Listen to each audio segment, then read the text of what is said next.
This is the 21st season of Bass Talk Live.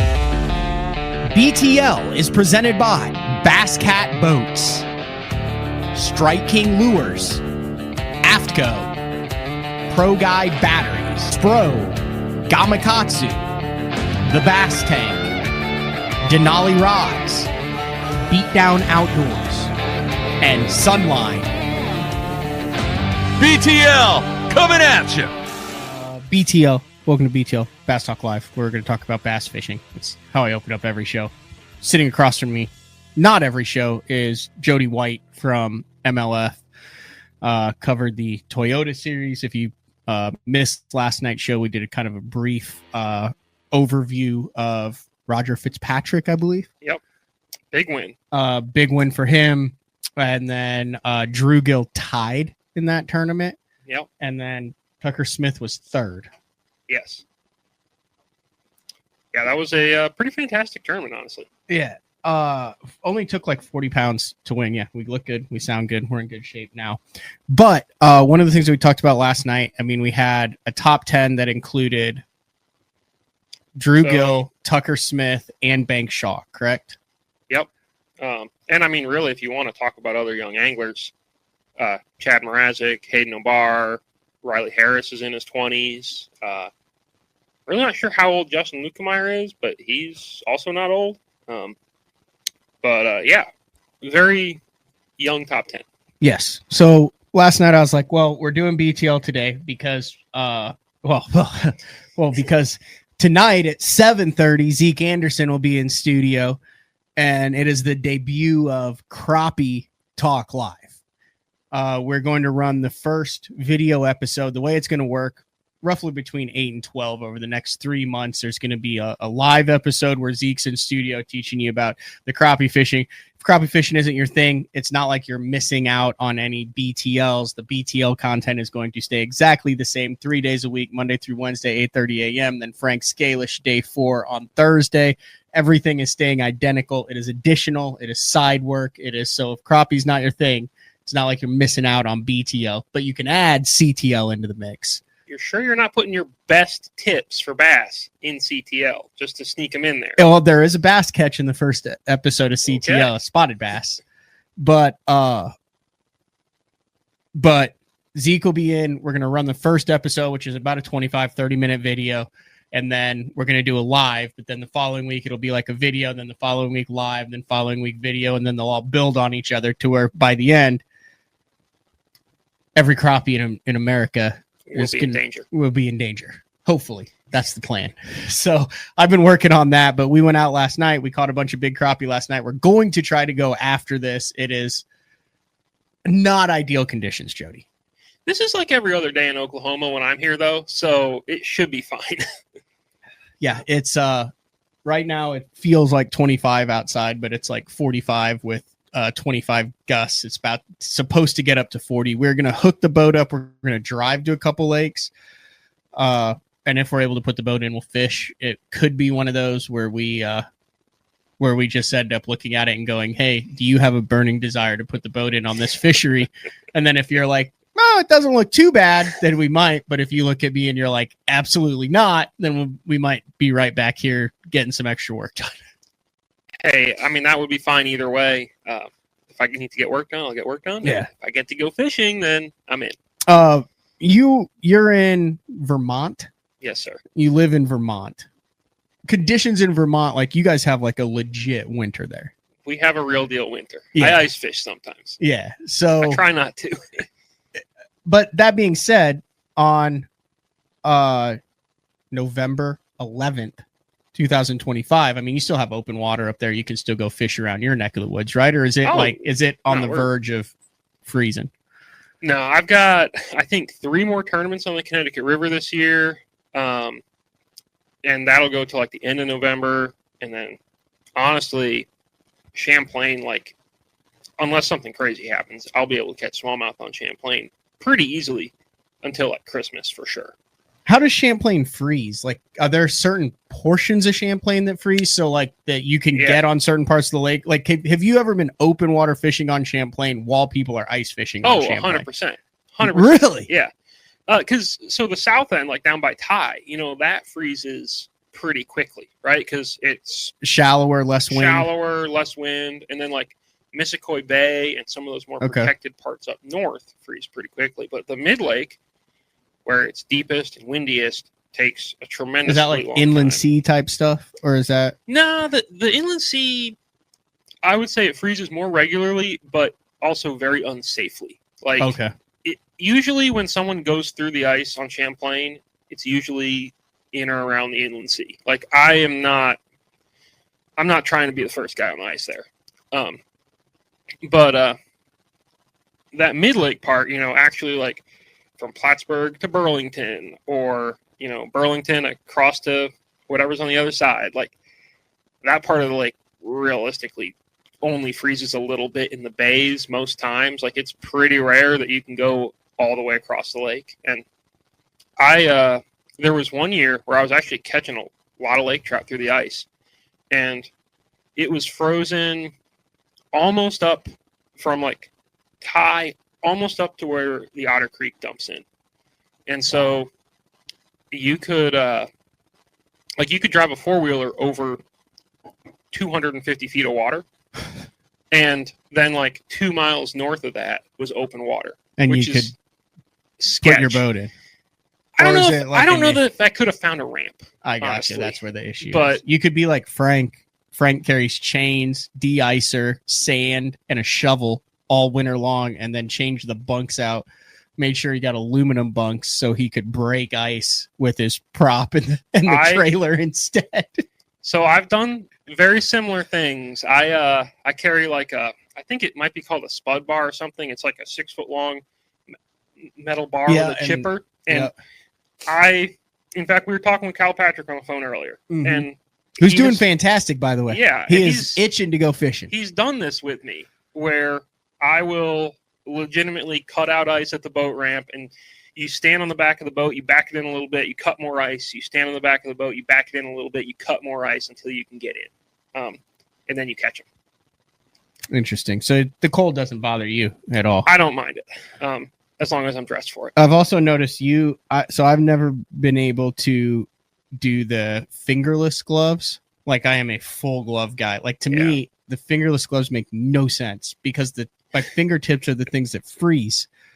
I agree that they don't make sense, but I just can't. I just feel like I can't feel what I'm doing with full gloves very well. I can't either, but I'm not But you still do in excruciating pain. Yeah, a lot of times I'll wear full gloves, like when I'm driving. Like, I have a big over the hand kind of set, and then when I'm fishing, I'll be in fingerless, or sometimes fingerless with a latex glove underneath. I've heard that works really well. It works pretty good, honestly. It's just, I've never been confident enough to just walk into a place and be like, yes, I'd like to purchase a lot of latex gloves. Dude, you can Like, just people... you can just go to CVS or whatever. You can get them at auto parts stores. Like, it's Nick not a says thing. use you a need to worry nitrate glove under the finger. Yeah. top. They're That's like, so nitrate, it's like the same thing. It's just a little bit more durable, I think. A lot of times they're same like thing as latex. As like, a latex it's a glove. very similar material. But I think that's what people use like a lot of times when they're like doing oil changes and things like that. Mm-hmm. And they're a little more durable. The latex stuff, a lot of times, like the fish teeth and stuff will actually rip them, and then all of a sudden you're there with just fingerless gloves again. Yeah. The other thing we talked about yesterday, which is ironic, is that first cold day of the year. I was like, what were we watching on TV last night? Like, I was sitting on the couch, you were doing some work, and I literally was just like, I'm going to bed, bye. And we were watching Edmund Fitzgerald documentary. We were watching the Edmund Fitzgerald documentary. Yes, we were. With commentary. Yes. And that first cold day, I don't know whether it's like the weight of I don't know what it is, but it took it out of me. And I remember it always does every single year until you get adjusted to it. Yeah. I feel like that first day, it's a shock, but then you adjust to it. And then also in the winter, you're just not fishing for as long. The days are shorter. You drive to wherever you're going. A lot of times it's not the closest lake because that's the one that's frozen. Mm-hmm. And a lot of times you're not putting the boat in like in the dark or anything because it might be frozen, or you don't really want to be on the water when it's 25 degrees. You want to wait until it's 35 degrees. So you cover tournaments and talk about tournament fishing for a living. Do you wish, like I said, this Toyota series was in the time of the year that it kind of always is, which is at late October, early November. Regardless of where you are, it's a interesting part of the time of the year. You're either going to hit it or it's going to be like really bad. I think you have like one or the other. It's not just going to be like, oh, that was decent fishing. I think it's either like settled and it's that first kind of legit winter bite, or it's right in that transition. But having covered hundreds of these tournaments across the country, from New York down to Florida, you've covered California tournaments, haven't you? Yeah. We'll get into that a little later. Very carefully. Do you wish there were more October through February tournaments in that kind of southeast neck of the woods? I mean, honestly, so the Clarks Hill Open last year was like one of the most excited. I was so jazzed for that tournament. Really? We had a pretty cold weather Lanier tournament one year, the one Hallman won, which I think was maybe a little more like March or something like that. But I love wintertime fishing. I really like to see it. The only reason I don't necessarily want more tournaments in this sort of late fall is because that's kind of my downtime, where I'm not traveling as much, and so I fish more.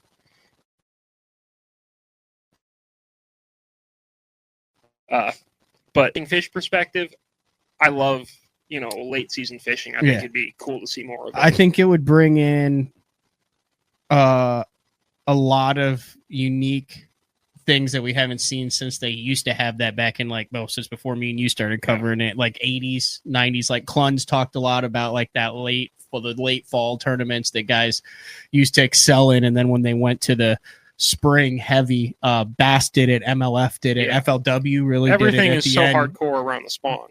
FLW had what was that? It was like a fall series of higher entry fee tournaments for a couple of years.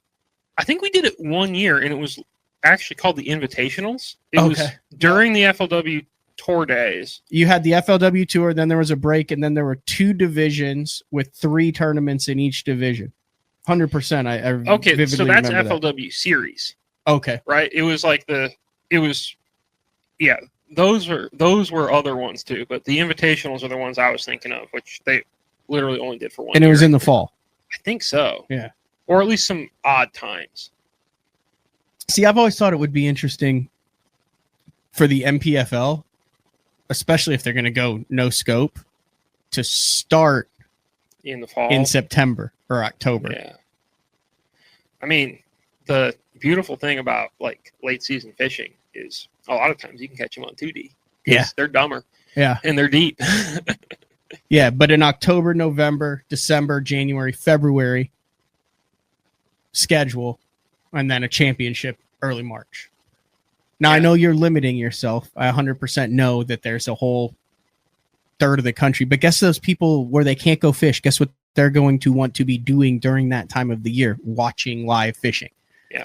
Well, the first tournament of the year is always like the number one thing that people watch. I mean, you have your championship events where you get a viewership spike, and then you have a viewership spike when you're live at Okeechobee, when you're live at Toledo Bend, wherever. Like, people tune in for that early stuff. Yeah.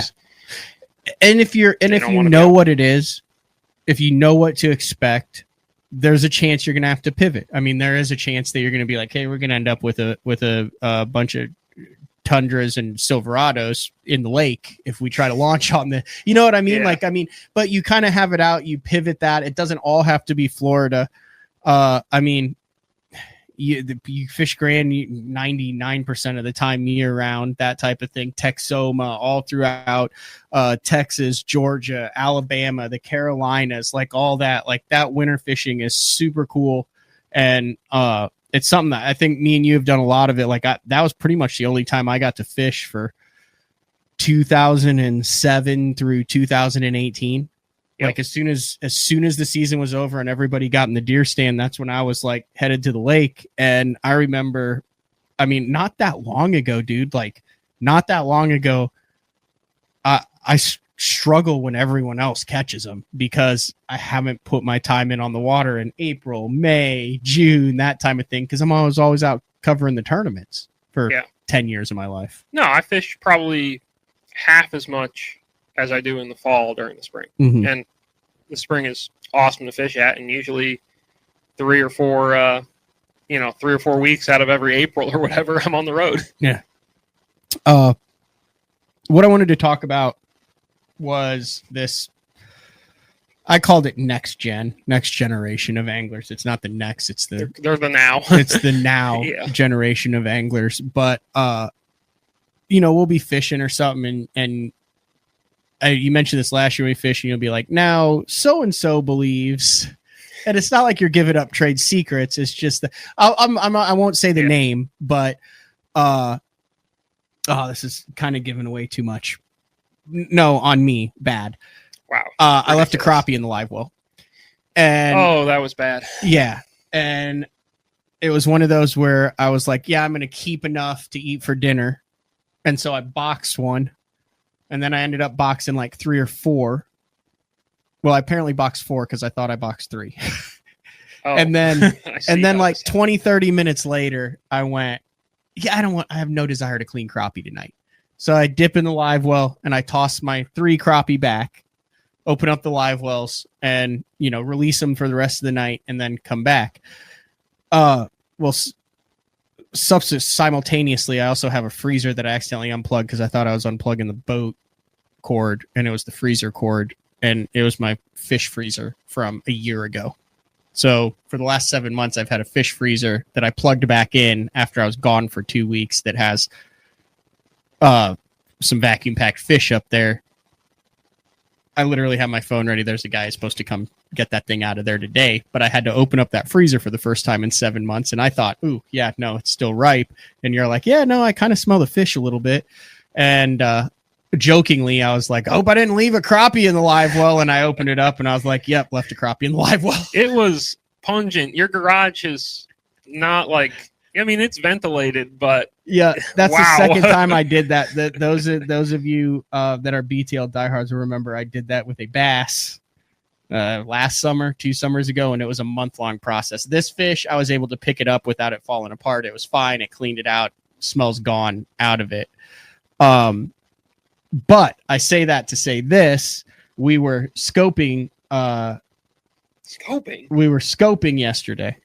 Okay. And I was running the live well constantly in with recirc, with pump in and out for like 4 hours. And you said, X angler on X tour, who I've spent a lot of time with, firmly believes that the sound of the live well pumps hinders.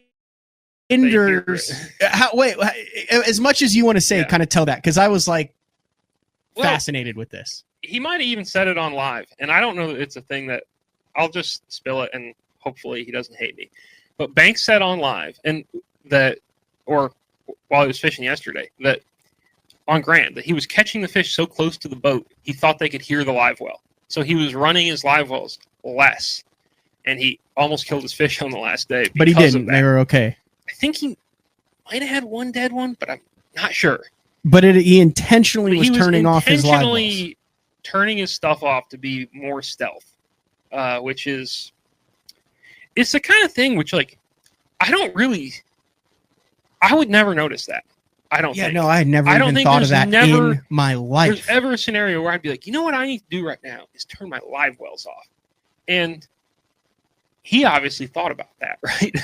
And there's a lot of other young guys, like Drew Gill notices things that I never would. Has Drew walked you through his silhouette theory? Oh, his like angle thing? His angle where the fish needs to be so far? He never, so like, I don't know how to explain. How do you explain it? You never want to have you and the fish in a straight line. Yeah. So if you watch Drew scope, he'll never be like, there's one that's dead nuts in front of the boat, cast to it, and then bring the bait back towards him, because he believes that as that fish is looking at that bait, watching it. He sees past the bait, through the water, into the air, and the fact that there's a boat with a gentleman standing on it trying to catch him, and that to him doesn't look natural, or the fish natural, and moves. So he always tries to scope or fish on angles to where he's like at a 90 degree or a 60 degree off the side. So based on where the bait's coming, if you look up, you cannot see the boat. He, the first time I heard that was on Champlain from him. And he was like, did I describe it right? I think so. How would you describe it? Well, it's one of those things where Drew says stuff and it kind of goes over my head. So I was just like, well, I'll try and catch him farther from the boat and roll with it from there. It's sort of what I gathered. But yeah, like he has said that, and there's a lot of guys who, they pick up on stuff that is really pretty crazy stuff. Any others that you care to share?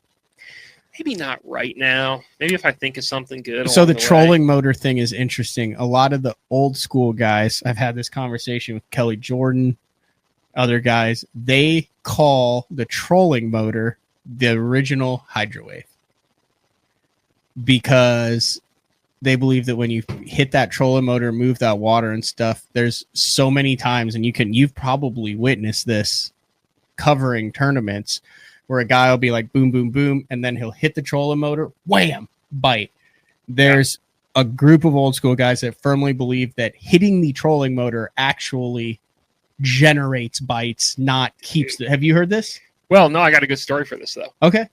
So, New York Bass Federation tournament this spring on Champlain. I'm running alewife spawn stuff, right? Yeah. Going down rock. I'm throwing a spinnerbait. My co-angler's throwing a spinnerbait.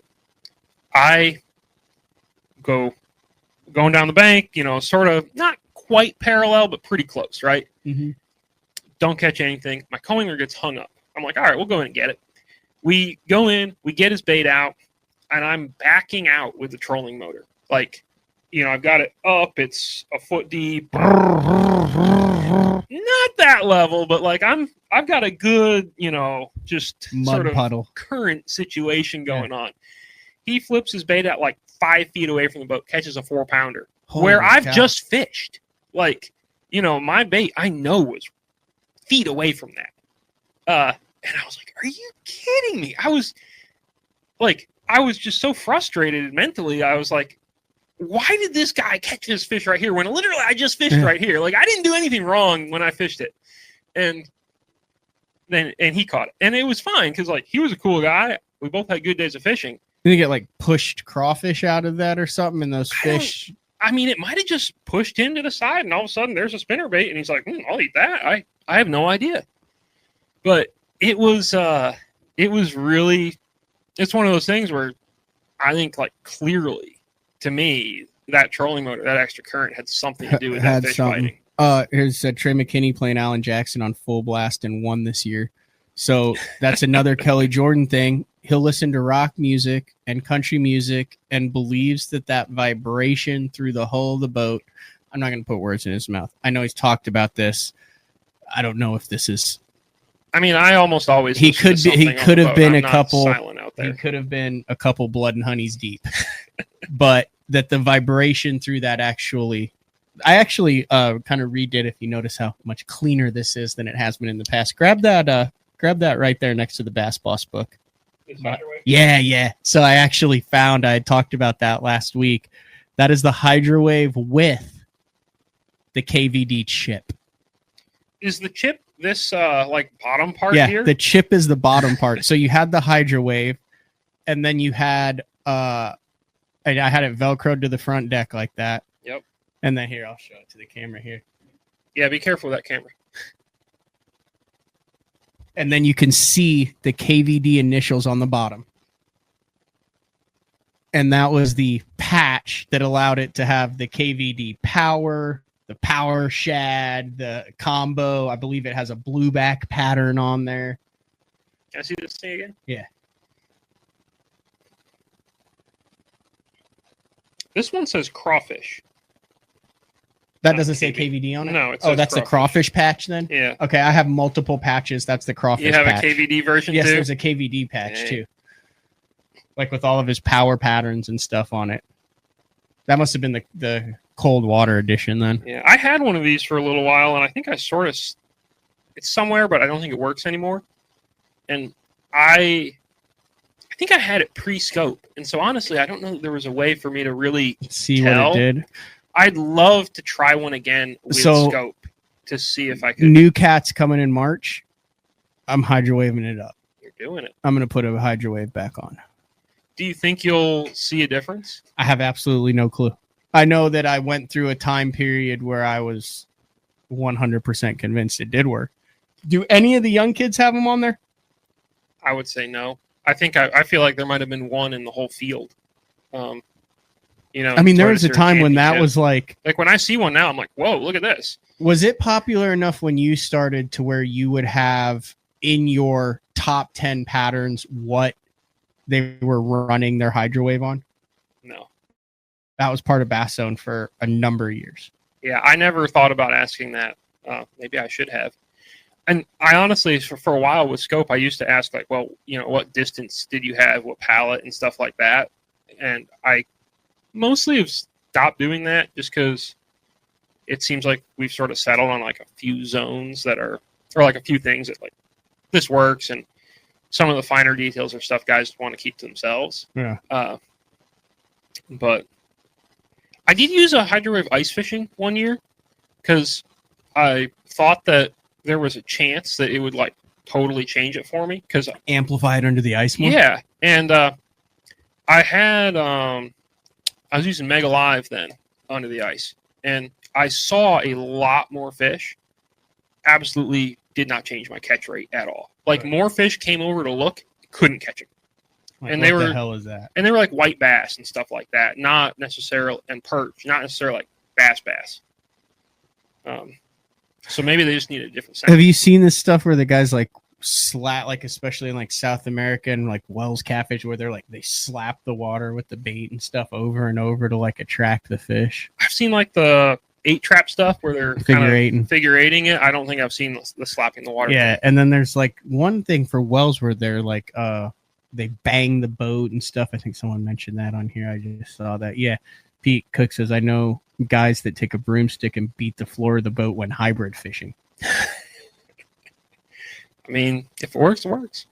I would love to see some scientific stuff on that sound, because I also remember like I think it was Gene Eisenman, because back when he had the hydrowave and all that stuff, he would talk about how much sound amplifies, and like they took a camera underwater with the sound on it and they said, okay, close your rod lockers, close your live wells, yell, play music, sing, and it is amazing how much you can hear, how deep you can hear it with your ears. But I also don't know how does that translate to does a fish know what it is? That's why I said, like, is that vibration where they're like, oh, that could be bait fit? Like, obviously there's stuff that has to make them scared and stuff that has to be like, oh, let's go investigate that.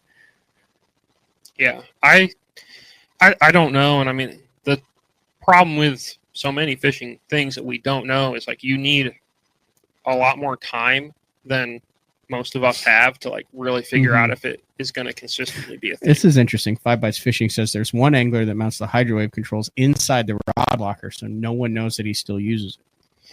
I mean, I guess we need 5 bites here to spill. Mm-hmm. Or we need to start really looking at photo galleries very carefully. I mean, that was a big thing then. I mean, when they had that, I mean, that was the so now I think it's probably I wouldn't say detrimental, but it's a lot harder to catch a fish when it's under the boat than when it's far from the boat, right? Oh, you don't want the fish to come you close don't really to your boat. want to bring fish in now. Like you want to, if you have brakes on your boat that let you get away from the fish, like, yeah, so that's a great now that point. we can see them at a distance, our incentives have really changed on that front. Now, maybe there's a way to like get them to trigger and hear something and be more likely to bite.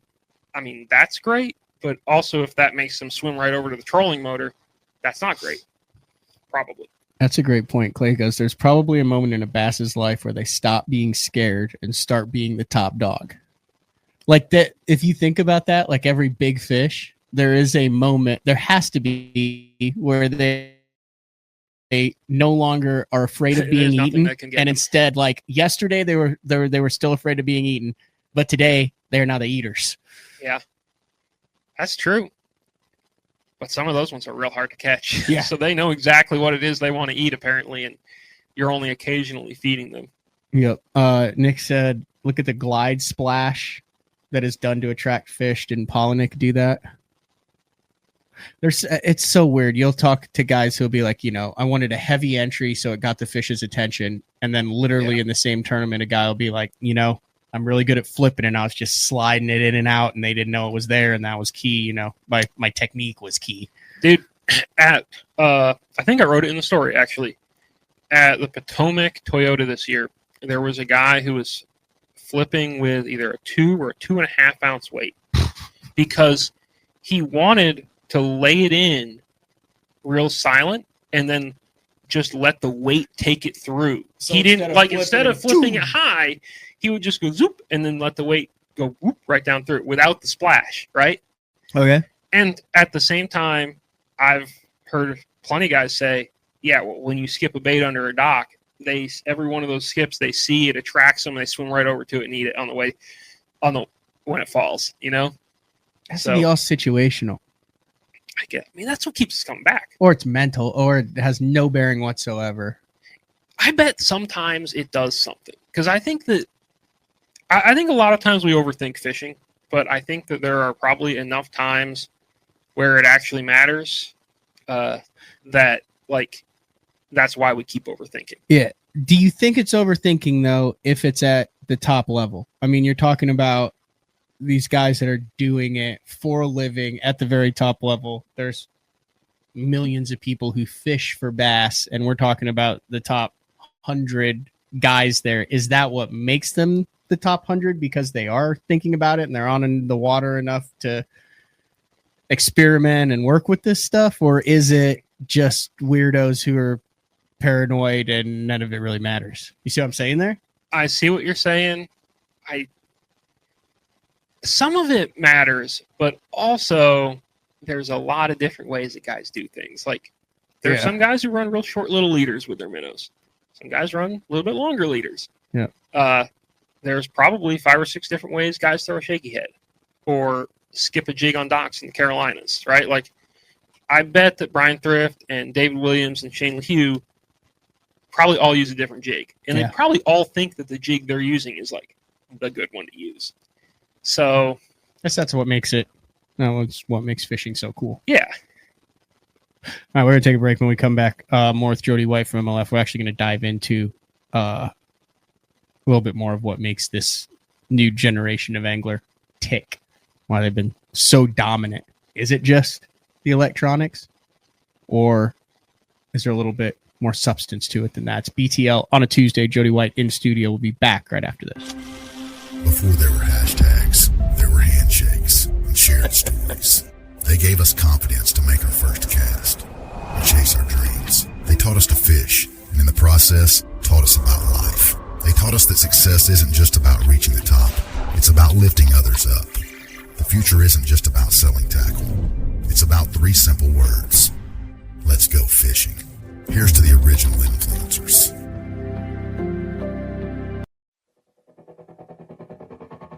The new Puma STS has been redesigned from the ground up. With the angler, design, function, and performance in mind, nothing on this new offering was compromised, and the only thing carried over from the previous version is the name. Based on the Soft Touch series hull that started with the flagship Jaguar, this new model is nimble and performs incredibly well at all speeds with either a 250 or 300 horsepower engine. Featuring a new 96-inch wide-body footprint, this hull measures out at 20 foot 7 inches in length. Industry-leading design coupled with tournament-winning performance. The Puma STS from Basscat. Feel the rush.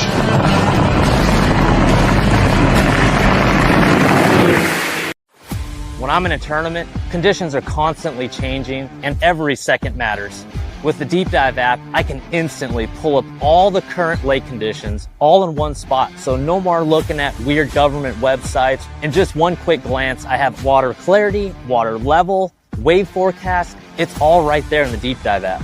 Download the Deep Dive app and get all the tools you need to put together an awesome tournament. At Beatdown Outdoors, we know you depend on your gear to hold up in any condition. We built for that. We test for that. In fact, we pride ourselves in that. Because we know when the time comes to test your gear, you aren't going to take it easy, so we won't. We build premium, made-in-the-USA products that you can rely on in the moments when your equipment should be the last thing on your mind. Ivan Rattletrap. Yeah, it's a Wiggle Wart and Rattle Trap case. Welcome back, BTL on Tuesday.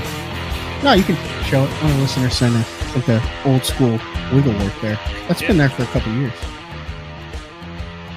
That's a good color. Hey, yeah, it looks good. Kind of a chili craw kind of. I used to know like the numbers, like that's a 209, that's a 211 or 236. But now, since you don't throw Wiggle Wart anymore, I don't really have the wart colors dialed in. I've never thrown a Wiggle Wart, so I'm out on that one. Wait, you've never thrown a Wiggle Wart? I mean, I'm sure I've made casts with one, but like you've never gone into a derb like with like 5 Wiggle Warts tied on? No. Not a thing. I mean, not a thing up there, or you just don't have like the water to chuck it in? Not a thing. I mean, you can catch them pre-spawn cranking pretty good, but really not a thing. And even then, like, I don't know that it was a Wiggle Wart. I think when I was cranking in the spring, I'd crank a speed trap a lot, like back in the day. Yeah, that's an old Rojas special. Yeah, and then that's a lot of guys special. If you're over 40, all those guys cold from out west, a speed trap. And then I've caught them like really good on like a rock crawler, which I mean is a so I enjoy throwing the rock crawler way more than the Wiggle Wart because cast. Well, not only does it cast better, but like on game days, so like this Wiggle Wart right here, like this is either a Minnetonka. This is probably a Norman one. This is probably one from Norman, Oklahoma. This thing is immaculate. It's got the Wiggle Wart on the bottom. It's got the OG hooks on it. So like you can't just like go replace that Wiggle Wart. Like you can, but it's going to take a lot of work. And especially if it dollars wiggles right and it gets down there right. So when you're fishing a tournament and it's a wart tournament, so it's cold out, so you're not diving in after anything. The stress level of I've had these 10 Wiggle Warts in my box for 8 years. I've amassed them, but like it's game time. Like it's an important tournament. You're fishing for like it's time to fish. It's the only time you're going to fish them. Otherwise, you're using a storm one or you're using the stress level of actually fishing the bait like mitigates the joys of catching them on it. Does that make sense? It's almost like the first couple times when you've never thrown a glide before, and you shell out the money for it, and then you like make your first like kind of semi-serious cast with it. You don't really enjoy it until you realize, oh, this thing isn't just going to go flying off. Typically, yeah. Yeah, you gotta. What is it? You gotta fish it like it's already gone, or something like that. That's the old. You fish it like you've already lost it.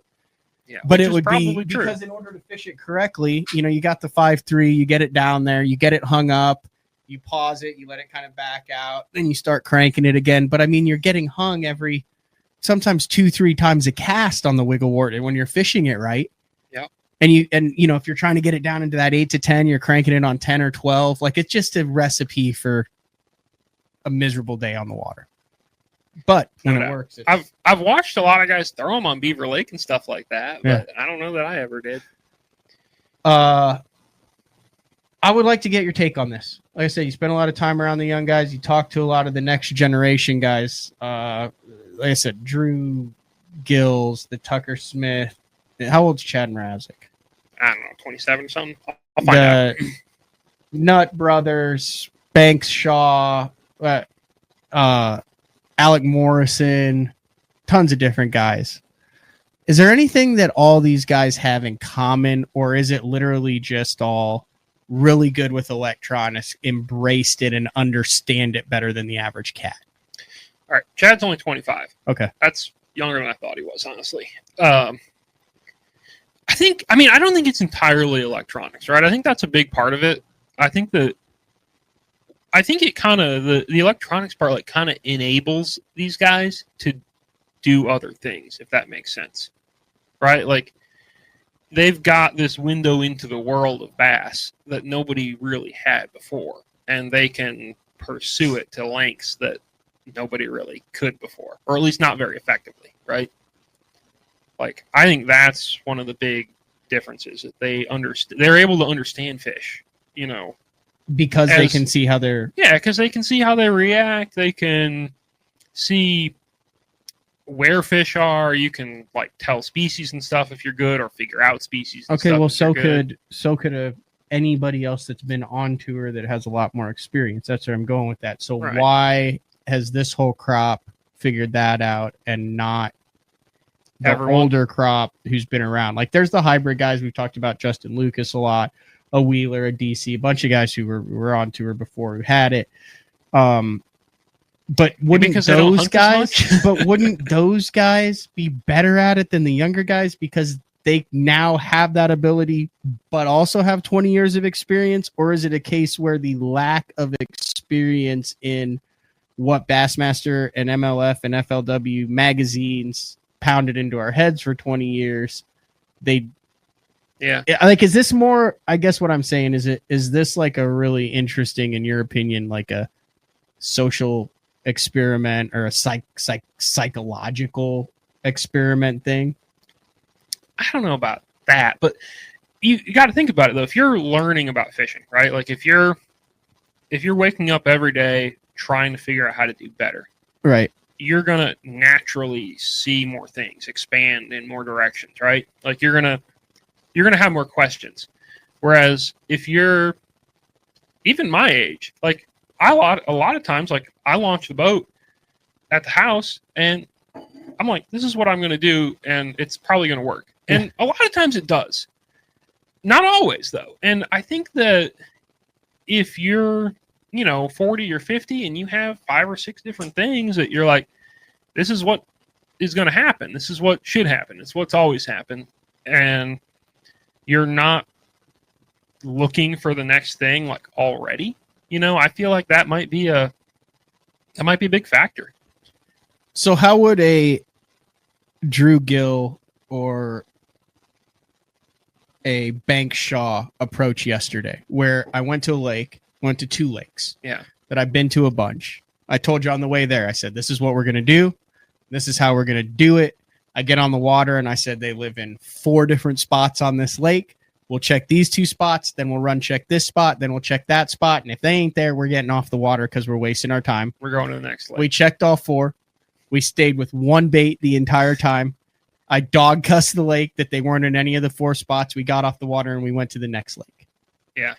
How would Bank Shaw have approached that differently? I mean, you've been in the boat with these guys. You've watched them fish. How would an Alec Morrison approach that differently than what I did? I mean, I don't know because I'm not that good. But, like, from what you've witnessed, probably they stick it out until they figure it out, right? And, like, probably. Just because they want it. Just because they want it more than me. I don't know that want it more, but, like, a lot of these guys, like, they want to solve the problem. Okay. I think. Like, they want to end up with a situation where, like, they've got it figured out. There's a lake in Florida that Alec fishes a lot, and I think he spent like 3 days like side scanning the whole thing once, like when he first went down there, and like he felt like he solved it. And I've been out there on the same day as him and caught some fish but not a lot of fish, and he'll have like 40 pounds, right? And I think so, and it's not like he's going to just use the same bait every time or the same this every time, and like, oh yeah, they're starting to spawn or something like that. And it's not something I would notice. And I think a lot of it is like just kind of a never give up type attitude, but it's not a never give up. I'm going to make one more flip. I'm going to like grind a little bit harder. It's like, I'm going to figure this thing out. I'm going to unlock this, because I think they've, like, a lot of times guys have seen that, like, you can unlock this, right? Like, it's there used to be tournaments where it was really tough and like basically nobody caught them. And now that almost is never the case, right? Like usually somebody is figuring out how to catch fish. I mean, even at Grand, really tough, right? And the last day, the scope guys were catching a lot of fish. Like Drew was catching one like every 20 minutes, every 10 minutes probably. And I think it would be in like a keeper, you know? And I think it'd be pretty easy to think that that is something that couldn't really happen very effectively. It's interesting you say that, because that work ethic or that thing, like they want to figure it out. I think I don't think it's something that you couldn't have when you're older. I just think that it's something that gets harder to have. Right. But that's what Frankie's on here. Frankie says, curious to see how the young guys are going to do on the elites without scope. But those guys who have the mentality, like a Tucker or a Alec or a Banks or something, from what you've seen, are they going to go about it just as hard during this off season to say, okay, now I know, like a Tucker Smith, right? Yeah. He's won high school national championships without live scope. He just won the Ultimate Angler without live scope, but he's also almost just won this tournament with live scope. Yep. Also a scoper, flat brim, young 20-something scoper, $1.5 million on Table Rock with it. Yep. But what you're saying is he's going to go about it just as thoroughly and just as obsessive without the scope as he is with, to try to figure that out, because it's the pieces of the puzzle and putting it all together. It's not just the trophies and the catching of the fish, from what you're saying. I mean, from what I understand, in the Ultimate Angler, like Tucker did not go into that tournament expecting the fish to be where he found them, right? Mm-hmm. Like it wasn't like he pre-practiced, got them dialed in, and he's like, I'm just going to run right here and they're going to be there, right? Like it was a situation where he was doing stuff that he wouldn't, or like that he wouldn't ordinarily have done, or that he probably wouldn't have done if he had scope, right? But like he was solving the problem. And I think that's a thing that like a lot of these young guys have in common. So this is something that hasn't been talked about yet, as you've got different leagues and things like that. I don't think I want to word this carefully, because I think this is an important topic conversation when it comes to this. I think we're past the point of catching fish, of learning the basics of how to catch fish without live scope with this group of anglers that are at the top, that are now being given different rules of how they're doing it. And it's not, can they catch them without live scope? The question is, can you catch the fish that you know are there with the live scope, but can you target those same fish without the forward-facing sonar? So it's not, hey, are these guys really good at patterns or whatever? We've already established, and it's already been proven, there's a lot more fish where we traditionally hadn't been fishing for 50 years of competitive tournament fishing. Like, you cannot deny that fact. So right now, the next generation isn't, can we relearn how to flip a channel swing bank with a jig, or learn how to deep crank or spoon on a ledge or use the 2D. It's, how do we catch the fish that we know are there but we can't see now? How do we catch those fish? Because those are the tournament winning fish. Yeah. So that, what is this? The Elite Series schedule next year, right? 2020. Gunnersville one is no scope. Correct. Right. And that's February. Now, when was we had a Toyota Series there that Hayden, I'll just go to Hayden's profile, I guess. Hayden Marbit. Yeah. So Hayden Hayden won. said Emil already has done this on linear in a no scope tournament. He's already learned the linear lessons. Yeah. Well, so I think that that's probably true, but I think that, I guess we'll keep, so yeah, just keep going. Toyota Series Gunnersville, February 14th through 16th, 2024. Hayden wins this tournament. He's like by and large scoping bluffs, right? Okay. Like almost what he did in the Toyota Series Championship, right? Where it's these fish that are sort of related to bluffs, and they're not on the bank necessarily, right? Mm-hmm. Like you'd have a very hard time casting a jig to the bank and dropping down. Now, maybe you could catch those fish if like you backed off and fan casted a jerkbait or something. Maybe. Like, I think the thing that's going to be interesting is, does a guy figure out how to replicate Hayden's pattern in that tournament? Like, figure out how to catch those fish, no scope. What do you have, 30-something a day? Stand by. He had a lot. Yeah. He had 22, 25, 22. So, which is like, and from what I understand, that was kind of like the tail end of that pattern, like, happening, right? Like, guys are, from like probably now until into January, guys will be catching 30-something a day like crazy on scope at Gunnersville. I don't know if those fish are catchable on without scope. Like, the Champlain smallmouth thing? Yeah. You've experienced it. Yeah. That's going to be a no scope tournament next year for the Elite Series. Yep. Do you think Tucker Smith and Drew Gill can figure out how to catch those fish? That no was scope? my question for the whole thing. Like is this group of anglers who now are being hey, 2/3 of your day is without scope, or a day with, a day without, or this whole tournament is without it, where they haven't.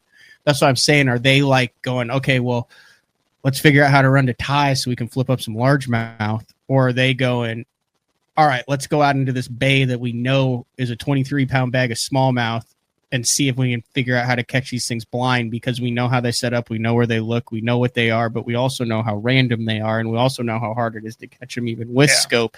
So is this generation spending its time trying to hone their craft traditionally on stuff that they haven't had to do for the last 5 or 6 years? Are they inventing new ways to catch fish that we thought were uncatchable? That's the conversation that hasn't been had. Yeah. I kind of think it's going to be a combination. I think there'll be some times where there's a theoretical, really scope forward pattern that guys will be able to replicate to a degree, right? Banks this year on the invitationals, he legitimately on day 2, if he was just day 2 points, or just the turn was only day 2, he wins AOI. He was the best non-scoper on tour. Say that again. Banks Shaw, if you take just day 2 weights, right, day 2 finishes, he wins AOI. And day 2 on the invitationals is no scope.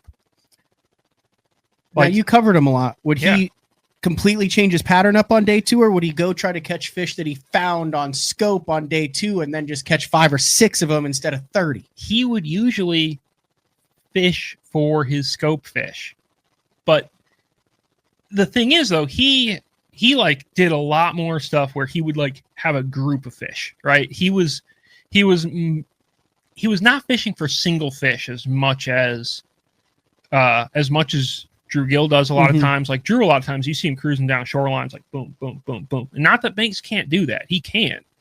But he has a real knack for finding a group, or for finding a couple of groups, or at the James River, like this dock has fish on it, this wing dam has fish on it, this little current thing has fish on it. And like he's going to sit there and fish them until he figures out how to catch them, just knowing that they're still down there somewhere, or believing they're still down there somewhere. And sometimes he'd catch them on scopy type stuff, and sometimes you'd see him pull out a, Carolina rig or a chatterbait, right? He fished at Pickwick this year when he won. He had really a cool, like, sort of double level plan, right? Like, he caught a few fish day 1 and day 3 on a shad spawn with a minnow. Day 2, he caught almost all his shad spawn fish, which was most of his weight, on a chatterbait. Like, it was a bait that has a little more drawing power. He could fish a little more quickly, a little less precisely. But then there are times, I mean, you can see the photos where he's standing on the back of the boat, like just throwing out and literally catching bass after bass after bass, just like, Greg Hackney might have been doing 10 years ago, right? So I think and of course, the day before, he was probably there with scope. And there's some stuff that he won't fish without a scope, right? Yeah. Like there's on the Mississippi River, when he did so well in that tournament, like day 2, there were some places he did not run. Like he didn't even try to run because he just knew that he needed to be that specific with scope to fish it effectively, and other stuff that he was able to still catch plenty of fish on. I don't know who. I've been talking about the blind minnowing for a couple years now. Yeah. I would like to think maybe I coined the term blind minnowing. Had you heard about it? And before I no, I it, love. Is there anyone else? Like, if you show me a time stamp where other guys were talking about blind minnowing. I mean, this was before all the ban. This was years ago. I'll give it to you. I've said I think that is the next revolution in non-scope fishing. Well, it's so a minnow is very effective, right? That's proven. Yeah. And I think over in Japan, like guys kind of started strolling stuff and doing like the eye motion stuff without scope. So like the idea that it wouldn't be good or that co-anglers shouldn't be minnowing. Like if I fish as a co-angler, I am minnowing 100%. Yeah. I'm just minnowing with a little bit heavier jig head than if I would be in the front. That's the only change that I'm making, so I can keep her closer to the bottom. Yeah, like I think that I think we're going to see plenty of live scopy baits continue to apply in non-scope tournaments. I think the minnow, 10 years from now, the minnow is the Cinco. Like just everyone has them on deck. It is. Every single person will use it, will have it, regardless of whether you have 19 transducers and whatever 360 live stuff is coming out, or whether you're fishing. Like it is there is no more effective bait in any condition, because guess what? Every single bass that has ever swam has eaten. Yeah, it's a minnow. It's the most like natural, good looking presentation, and you can make it look almost however you need it to look. Yeah. Same with the Nico. Like, here's my theory. I want to get your take on this theory. It is impossible to replicate on a bass's lateral line a Cinco and B, a minnow. You get a trap, and I think that's why the A-rig is not nearly as effective. Especially so much. You have a 3.5 inch on 3/16 ounce heads with a Flash Mob Junior, and everybody throws the same thing and does the same thing, and those fish, the lateral line, the vibration of it, they get conditioned to it. They understand, hey, that's a sticky shad. That shad hurts. Yeah. When you have a minnow, when you have a Cinco, when you have a soft plastic where you're imparting your own action on it, it is never a familiar cadence or vibration on that lateral line that subliminally triggers flight response to where there's something that says don't eat that. That's my theory on it. Now, that's as a whole. Obviously there's visual. It's crazy how like you can have a school of 30 fish and catch 3 or 4, and then all of a sudden the other 26 go, yeah, no thanks. Yeah. I don't know if they're visually learning or they're doing that, but it's an unrepeatable pattern. The way you rig your minnow, the way you shake it, fish it, jig head, all that is never going to be the exact same vibration as, if 10 people tie on a red eye shad, it's going to have a vibration 10 times in a row. And you've watched Kevin fish, you've watched all these guys fish a lot. The best guys with standard moving baits, what is the one thing that the most efficient, effective guys do with crankbaits and spinner baits? I would say they make non-standard rod movements and reel movements. They're imparting their own action, right? Did I get it? Yeah. Yes. What does that do? That changes the vibration on the lateral line to that fish. Yeah. No, that makes sense.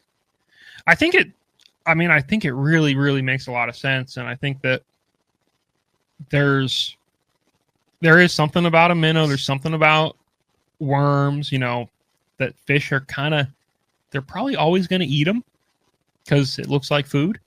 And if it doesn't feel like something that's terrifying, then they're in. I could say, the Lindners basically invented strolling without forward-facing sonar and won many tournaments. I think that is a Canadian, that gussy moping thing. Yeah. I don't know that they were shaking their stuff. though. I really maybe they're they were strolling. Yeah. It's like a subcategory of it, but it's kind of similar to the same thing. Yeah, I mean it's a minnow and a jighead for sure. Yeah. It also seems like the younger guys are way like they set themselves up to be able to get better. Like 20 years ago, Gary Klein was a oddity out of the West Coast when he came out 18, 19 years old. But now I can name 10 guys under 30 who don't have a quote unquote job. Yeah. They do. I mean, their job is as a professional fisherman and what they're making for it. But it seems like the time on the water with the younger anglers is through the roof. Like it's hard to get a hold of them, hard to get them on BTL, hard to get because they're on the water all the time. Yeah. You know how many guys in the Toyota Series Championship were 25 or younger? Like, what's your guess? Out of the entire field? Whole field, pro side only. How many boats? 180? Yeah, 175, something like that. 25 or less? Yeah. 62. Oh, it's 49. Like you were high, which I thought was a lot. No, like that's a lot. I mean, legitimately, more than a quarter of the field is in their first 5 years of being out of high school. Like when you think about it like that. Yeah, that's wild. Which is incredible. And some of those qualified. Some of those guys came out of college, but a couple came out of the All-American. But like by and large, that's guys who fish Toyota Series and beat a lot of people to be there. But yeah, there's so many. There are just a lot of young fishermen right now, and some of them are transcendent, and some of them are good, and some of them transcendent meaning like really, really good. Yeah, Yeah. Give me an example. Give me an example in your opinion. You're a pundit. I'm asking for your opinion right now. I think I know it's all subjective. I mean, we've talked about it a lot, but I think Tucker Smith, Drew Gill, Banks Shaw. I think that all three transcendent talents are really their next level. I mean, they are incredible. Tucker's got all the stats. Banks really has all the stats all three too. Hall of Famers. Wouldn't shock me. I mean, you never know. Like stuff can happen. I think Tucker, but with his resume as you could put Tucker in now, Bass Fishing Hall of Famer. Yeah, like at 23. I mean, I'd like him to be like 30 before we do it, but yeah. Hey, he might get into the Bass Fishing Hall of Fame and the Knapp Hall of Fame. The man dreams of fishing and then goes out and fishes. What is it? Skeeter that's like eat, sleep, breathe fishing or whatever? Eat, sleep, fish with eat, sleep, fish forever, yeah. Skeeter needs to sign him. Get him on there. Who? Oh, no, he can't. He's a nitro guy. He's Johnny's dude. Yeah. Johnny's like, hey, you got a lot of my money. So we're gonna put you to work. Keep giving it to you. Yeah. I'm just saying, it's right there, Skeeter. Yeah, I think it's easy to forget. Like, there's a group before like that, Justin Lucas, Jacob Wheeler class. Yeah, insanely good too. Yeah. Like they're Hall of Famers too. Brandon Polinick, Wheeler, Lucas, kind of that 35 to 42-year-old class. But before them were the Edwin Evers and it's time. It's the passing of time. I promise if we'd had this conversation in 2004 to 2007 or 2000 to 2006, the old timers would say, try doing it without GPS and waypoints, try doing it without color graphing, and then try doing it without side imaging and down imaging. Color was pretty sick. But the biggest thing that those guys benefited from was the contour, the mapping, and the GPS. Yeah. Harold Allen would he would complain weekly about how that guy wouldn't be where that guy is if it wasn't for the damn map. Quote unquote. I totally believe it. He would he thought less of them because he knew They had maps. that they found that spot mapping. And especially like when we'd fish Toledo Bend, he would say, it took me 6 years to find this hump out in the middle. And now look at all these assholes that are driving by fishing it. Those guys don't know that hump's there. I spent 5 years learning that, and they're just driving up to it, and it's disrespectful, and they're not good anglers. They can just follow a breadcrumb trail. Dude, I spent like 2 whole winters mapping all of the humps mid-lake on Champlain and catching a bunch of smallmouth off them, and like doing the idling and doing the little deals just so that I would know like this corner is where you want to be, right? Like this is the thing. And then Lake Master rolled out the just perfect 1 foot crisp. contours. Yeah, a whole mid-lake thing is just dialed, and it's like, God, it was for so long, it was so perfect. And it really wasn't that long, but it's Frank Scalish goes, I swear my dad says something just like that. I'm sure he did. That's one thing about the Great Lakes is that they are still largely very poorly mapped. Yeah. It's basically the last frontier of like, now granted, you can get back to your stuff now. You don't have to drop if you find something, like, you're not going to lose it. Yeah. And we're so much better at fishing deep, but like that is the one place where you're like, yeah, it's sort of a hump and it's like a mile long and just crazy all over it. And your map is like, yeah, it's kind of here. Figure it out. It's cool, like when you have your trail and your scope structure fishing. So like you're kind of keeping it in the same, and then you end up like kind of fishing around just based on scope, and you're not looking at your map or anything. And then you look down at your map, and it's interesting. Sometimes it's like so perfect, like where you're like, okay, I followed those contours, and other times you're like 100 yards off, and it shows that this does this, and you're like, whoa, like this isn't supposed to be here. Well, it obviously is, because I mean nature made it, but it's interesting. You're right. You mean like you're making such more accurate casts offshore. I want to close out today's show with the opposite then. Are there any like veterans that you're like impressed with now where you're like, dude, this guy is putting in so much time to reinvent himself as an angler? Like, watch out. Like, this guy is going to have it dialed in the next couple years, and we're going to see, a resurgence. So Britt Myers, actually, like Britt Myers Sr. Well, I guess maybe not senior, just Britt Myers. Britt Myers Jr. is the one I see most of the time. He has, I know, learned a lot from Britt Jr., right? Like he's out here pouring his own minnows. Like he's gone all in on trying to figure out scope, and he's been really pretty effective at doing it. And I'm not, fishing, or not fishing, but working the invitationals, working the Toyotas. I'm very heavily exposed to that younger generation. In the way the BPT went this year, like you could be really successful without necessarily reinventing the wheel, right?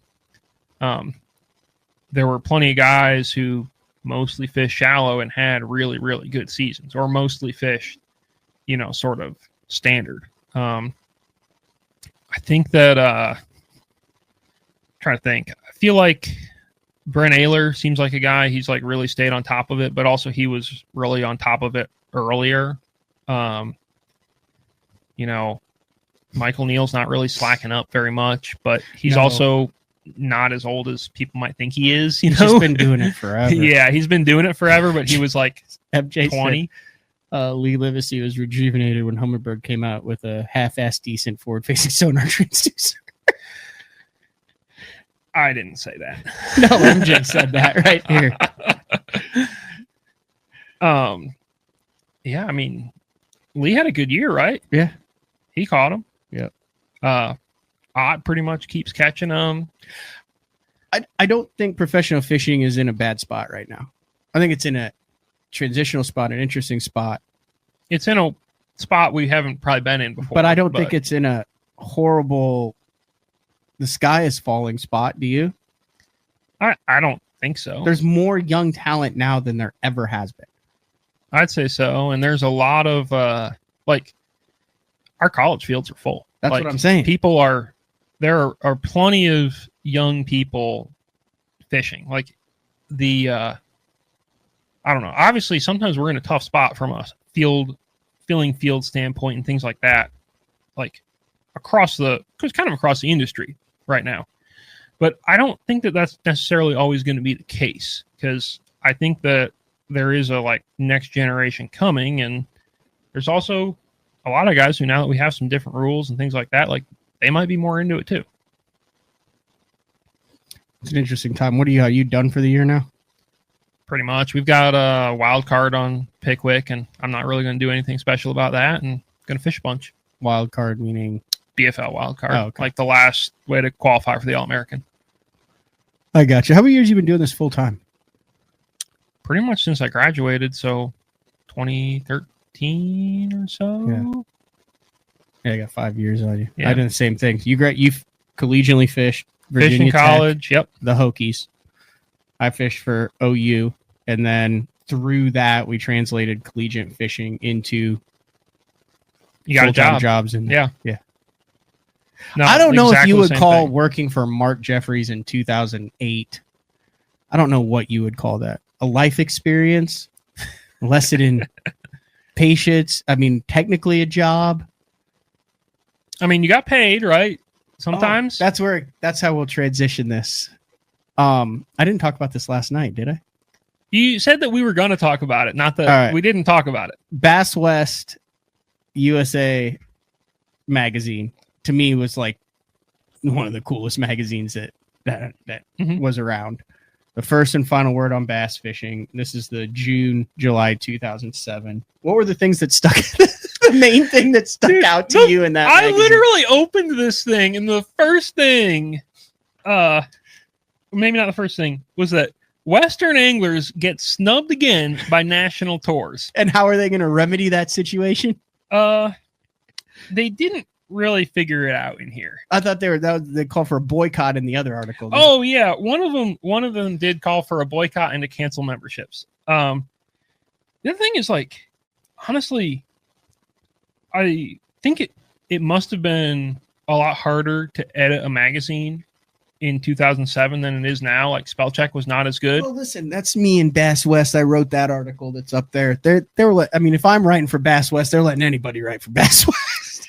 Well, I mean, look, I read through this and I was like, wow, I want to edit this magazine again. But it's so cool. So like, such a badass. Like, there's so much neat stuff in here, dude. I looked up this morning. I actually looked up basstackledepot.com. Look at this laptop this guy's got. All right. So that is what I wanted to show. Here you go. Dan O'Sullivan, who's advanced angling, covers the sport and does a bunch of stuff with it too. But he wrote this article, and literally I was like, why do I have this just random Bass West here? And I came across that article right there from 2007. The Bass Zone. In the Bass Zone with Mark Jeffries. It kind of talked. He was 44 at the time. Like I said, I'm 41 now. That's how this thing started with him in 1995 as fishok.com, and then quit his job at UPS. I don't know if I fully believe this story, but supposedly he came in with a dozen donuts. I'll have to have him say it again. Put it on his boss's desk and said, like, that's the last time I'm ever bringing donuts to the office. I quit. And then it's a great story. Went and covered. There he is with Brent Ayler right there in 2000 and something remember the old Forest Wood Cup? I do. Like the actual cup right there. But a really cool article. I'll have to get Dano and Mark on at the same time to talk about that. But all right, I can hear the wind blowing outside. But Great. We're going to hook the boat up. We're going to head to a pond. We're going to gauge 50-50 on whether we launch it. All right, I'm ready to gauge. And then we'll be back tonight at the wedding. Owen, my buddy from Alaska, who I went up to with, I caught a bunch of reds. And then when I tried to ship them home, it was like $150. $200. And now red is not a redfish? No, red salmon. And he brought them down from the wedding. So you saw all those fresh, those are Kenai, Alaska red salmon straight from the ocean. The good stuff. Vacuum packed. And then I also have some salt from the Spit, the Homer Salt Company. So it's literally from Homer, Alaska. There's this stuff called salmon salt. Okay. Salmon belly rub.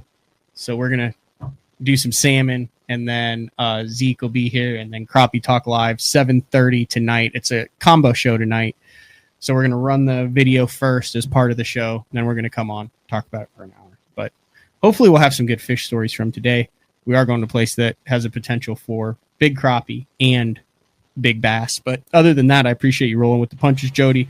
Thank you for jumping on, doing a show last night, jumping on this morning, and appreciate it. You know, I'm always here for the betterment of BTL. And anything I can do for a gold medalist is something I want to do. Just keep bringing it up. Got to keep that in there, right? Oh yeah, I gotta mention that. Mention that every single day. These are 2 new additions if you bring it up here. So these are the Hall of Famer, but that one, be careful. Those are sharp. Sharp hooks. That is actually signed by Rick Clun. Whoa. That is the Rick Clun exclusive color. And then this was unexpected. But I got the peacock one, and actually had Roland Martin sign it. Wow. Now Roland dipped early from the Bass Fishing Hall of Fame this year, and I happened to have an eye on him, and I wanted to be professional because I'm on the board and like I didn't, So you but ran. For the love of God, it's Roland Martin. Yeah. So when I saw Roland dip, I thought maybe he was just gonna go take a leak or something, but he grabbed all of his belongings and kind of went out the back, and I looked left or right, and yes, then I did run after him, and I said, Roland, I got to get you to autograph this right here. That's the only time I've ever actually done that, but I got the Roland Martin autograph. You got some good stuff. What's this all black one here? Why do we have a nighttime spook? That is actually one of Zell Roland's spooks that is a 2-hook spook that he has turned into a 3-hook spook. I see. And that is fantastic. Then he painted it black, spray painted it black, and then fingernail polished the little chin. Yeah. But you can see right there. Yeah. He moved the hooks. Was it always a 3-hook and he moved one of them? Or am I... You know what? That's what that looks like, doesn't it? It looks... Or he did it one time and was like, this sucks. I need to move it again. I don't... Maybe we need to get Zell on this evening. You know what I think he did? I think he moved that 1/4 of an inch up so it wouldn't tangle with the back Put treble. bigger hooks on. So you could put bigger hooks on it. Pretty hardcore. Would be my... Oh, that's definitely what he did, because look, there's also a split ring on the back. Did they not usually have split rings? I don't know. Probably not.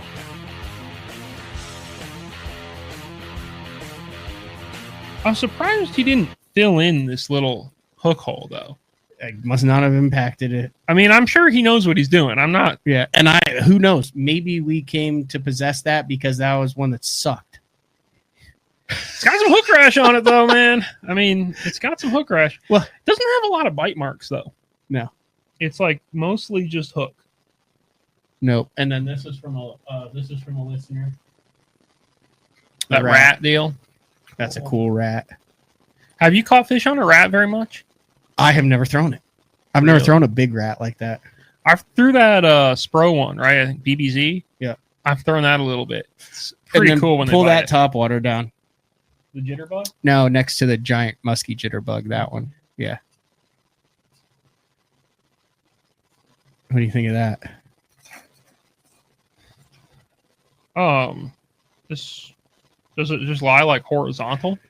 So or does it sit like that? It lies horizontal on the water. That makes sense. Yeah. That was Shad lie like that. Like they don't always sit on the surface like this. I made that. Does it work? I've never caught a fish on it. Can't cast it.